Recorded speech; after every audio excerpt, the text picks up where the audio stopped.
Have you ever been lost in the wilderness? I remember as a little child being lost in the wilderness of a big department store. I don't know how it happened, but somehow I must have wandered off from my parents and suddenly realized that my parents were nowhere to be found, and I started getting scared.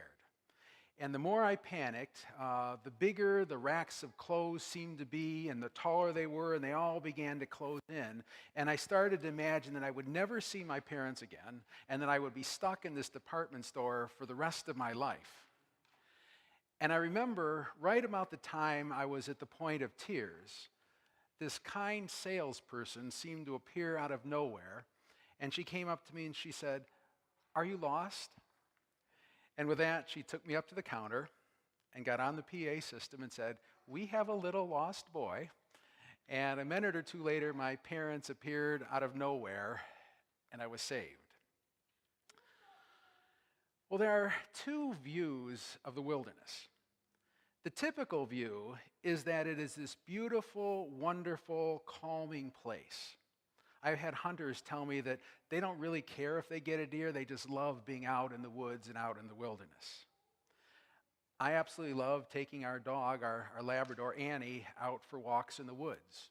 And when I get a chance, I'd like to get out and cross-country ski in the woods in the winter because it's peaceful and it's refreshing. I also love hiking in the mountains, especially in some of the national parks. Vacation brochures talk about mountain hideaways and wilderness paradise. But there is a dark side to the wilderness, and it can be a rather scary and dangerous place. A couple times I've hiked in some of the national parks by myself. One in Mount Rainier, a couple hikes, and then also in the Smoky Mountains. And I remember especially the Smoky Mountain hike. It was starting to get toward dusk, and I was a long ways up a trail. There was a stream, it was rocky, it was wet, and there were not many people at all on the trail anymore. And I started thinking, what if I fell and broke my leg? Then what? What would happen? We hear stories of backpackers and hikers getting lost in the wilderness. There's bears, snakes, cliffs. Periodically, you hear a story about someone who's lost or killed while out hiking alone. In fact, a couple of years ago, one of my son's good friends from high school was hiking by himself in Alaska and fell off a cliff and died. And he was a photographer, and he had pictures, and there was his last picture on his camera was one looking up at the trees just before he died. The biblical view of the wilderness is that it is not this peaceful, wonderful wilderness paradise. It is a dangerous place of testing. Israel spent 40 years wandering around in the wilderness, lost, trying to find their way after crossing the Red Sea. They couldn't find their way to the Promised Land. They worshiped false gods in the wilderness. It was a desolate and lonely place for them. It was dangerous. There were wild beasts. Jesus was tempted in the wilderness for 40 days, hungry and at the mercy of the elements and the animals. See, biblically, the wilderness is a place of bewilderment, where people are lost, scared, alone, desolate, lonely, and where they feel separated from God. It's a place where danger lurks and a place where we're afraid. So, have you ever been lost in the wilderness? There's the wilderness of our fears. Fears that our teenage kids who are just learning to drive are going to get involved in an accident. Or the fear that our house might be broken into, or we might be falsely accused of something, or that we might be sued, or maybe the victim of identity theft. Or the fear that we can't trust others. What might that stranger do to us? We teach our children, you don't talk to strangers. I was cycling in a park in Cleveland when I was home visiting with my mom, and it's a beautiful park that goes all the way around Cleveland, and I'd love to get out on my bike there. And I drove down into the park and got out and was took my bike off the roof and was putting the wheel back on, and there was a woman in the parking spot next to me, and she was also a cyclist getting her bike together. And I said, "Hi, how are you?" No response. Absolutely nothing. Talk about being afraid. There's the wilderness of our self-destructive behavior. Alcohol or drugs, or maybe overeating or overweight, or our self-indulgent lifestyle, or the incredibly busy life we sometimes lead, and the compulsion to produce and always achieve. Or there's the wilderness of our brokenness. Illness, emotional hurt or pain, things not as they should be, broken relationships, or grief. You see, we've all been lost in the wilderness. But into our wilderness, into the place where only the cries of the wild beasts can be heard, comes the cry of John. Prepare the way of the Lord, make his path straight. Every valley shall be filled, and every mountain and hill shall be made low, and the crooked shall be made straight, and the rough ways made smooth, and all flesh shall see the salvation of God. In the midst of the wilderness, John announces that God is coming into our wilderness in order to save us and lead us out and to change the way things are. Imagine God coming to us in our wilderness to save us and to transform our wilderness. And I started to wonder, what might that look like? And it was kind of hard to imagine and hard to picture, especially when you're in the midst of the wilderness.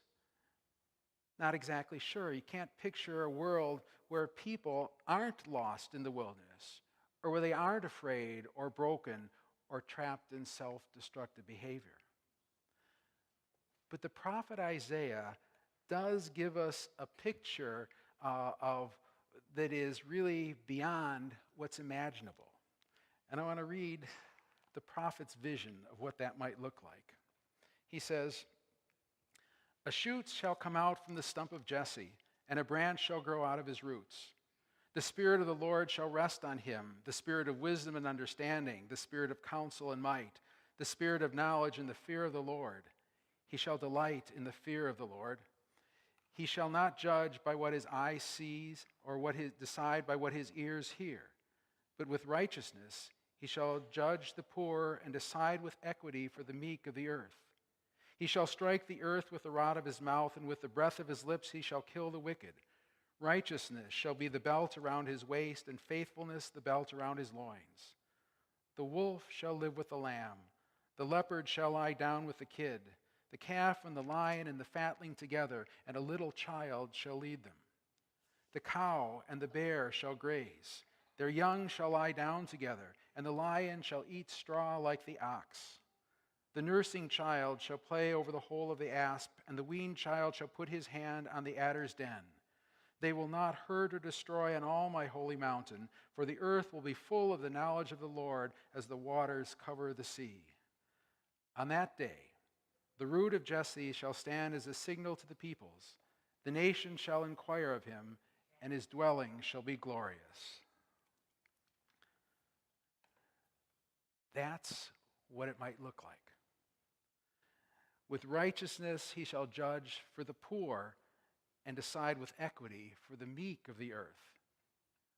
The wolf shall live with the lamb, the cow and the bear shall graze, the nursing child shall play over the hole of the asp, the earth will be full of the knowledge of the Lord.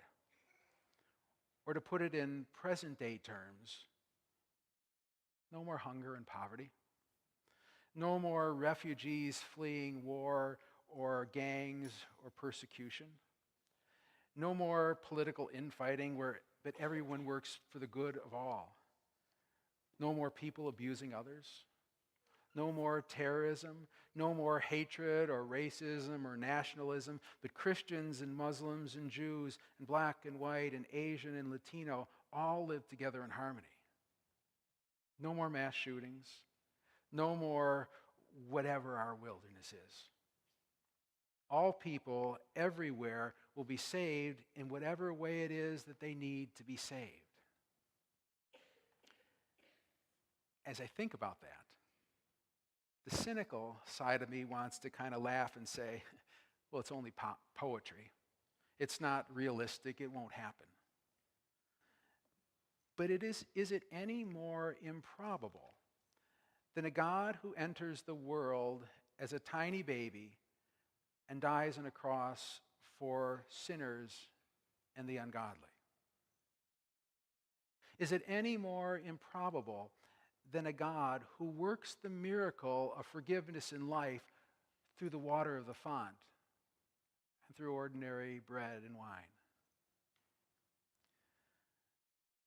The voice of one crying out in the wilderness, "Prepare the way of the Lord, make his paths straight.